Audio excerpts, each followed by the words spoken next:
ആവർത്തന പുസ്തകം 10-ാം അധ്യായം. അക്കാലത്ത് യഹോവ എന്നോട്, നീ മുമ്പിലത്തെ പോലെ 2 കൽപ്പലക വെട്ടിയെടുത്ത് എന്റെ അടുക്കൽ പർവ്വതത്തിൽ കയറി വരിക. മരം കൊണ്ട് ഒരു പെട്ടകവും ഉണ്ടാക്കുക. നീ ഉടച്ചു കളഞ്ഞ മുമ്പിലത്തെ പലകകളിലുണ്ടായിരുന്ന വചനങ്ങൾ ഞാൻ ആ പലകകളിൽ എഴുതും. നീ അവയെ ആ പെട്ടകത്തിൽ വയ്ക്കണം എന്ന് കൽപ്പിച്ചു.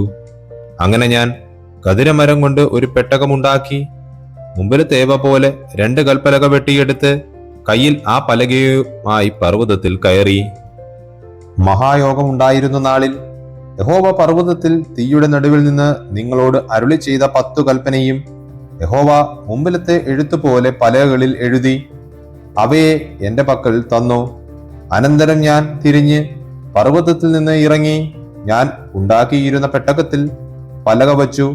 യഹോവ എന്നോട് കൽപ്പിച്ചതുപോലെ അവ അവിടെ തന്നെയുണ്ട്. ഇസ്രയേൽ മക്കൾ ബെനെ ആക്കാൻ എന്ന ബെരോത്തിൽ നിന്ന് മൊസേരയിലേക്ക് യാത്ര ചെയ്തു. അവിടെ വെച്ച് അഹരോൻ മരിച്ചു. അവിടെ അവനെ അടക്കം ചെയ്തു. അവന്റെ മകൻ എലയാസർ അവന് പകരം പുരോഹിതനായി. അവിടെ നിന്ന് അവർ ഗോദ്ഗോദയിൽ നിന്ന് നീരൊഴുക്കുള്ള ദേശമായ യോദ്ബത്തായിക്കും യാത്ര ചെയ്തു.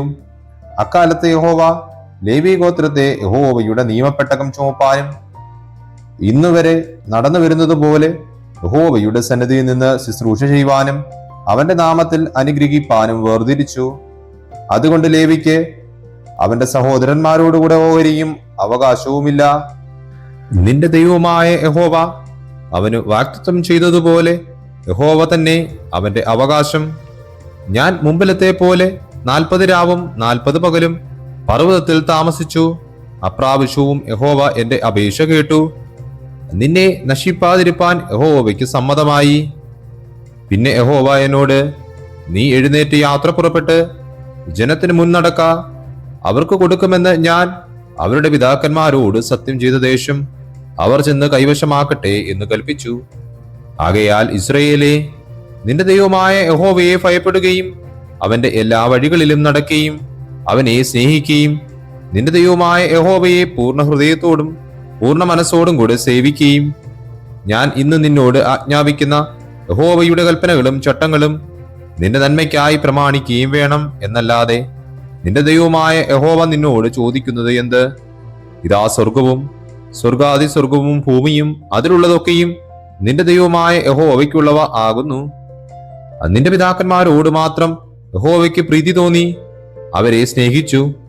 അവരുടെ ശേഷം അവരുടെ സന്തതിയായ നിങ്ങളെ ഇന്നുള്ളതുപോലെ അവൻ സകല ജാതികളിലും വെച്ച് തിരഞ്ഞെടുത്തു.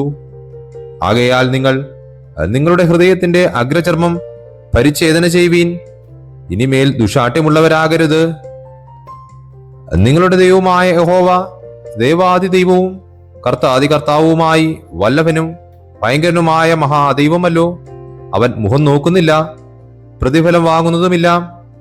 അവൻ അനാഥർക്കും വിധവമാർക്കും ന്യായം നടത്തിക്കൊടുക്കുന്നു.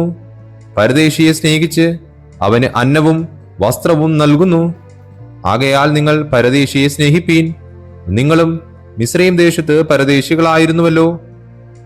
നിന്റെ ദൈവമായ യഹോവയെ നീ ഭയപ്പെടേണം. അവനെ സേവിക്കണം. അവനോട് ചേർന്നിരിക്കണം. അവന്റെ നാമത്തിൽ സത്യം ചെയ്യണം. അവൻ ആകുന്നു നിന്റെ പുകഴ്ച. അവൻ ആകുന്നു നിന്റെ ദൈവം. നീ കണ്ണാലെ കണ്ടിട്ടുള്ള മഹത്വം ഭയങ്കരവുമായ കാര്യങ്ങളെ നിനക്ക് വേണ്ടി ചെയ്തത് അവൻ തന്നെ. നിന്റെ പിതാക്കന്മാർ 70 ദേഹികളായി മിസ്രയീമിലേക്ക് ഇറങ്ങിപ്പോയി. ഇപ്പോഴോ നിന്റെ ദൈവമായ യഹോവ നിന്നെ വർദ്ധിപ്പിച്ച് ആകാശത്തിലെ നക്ഷത്രങ്ങളെ പോലെ ആക്കിയിരിക്കുന്നു. ആമേൻ.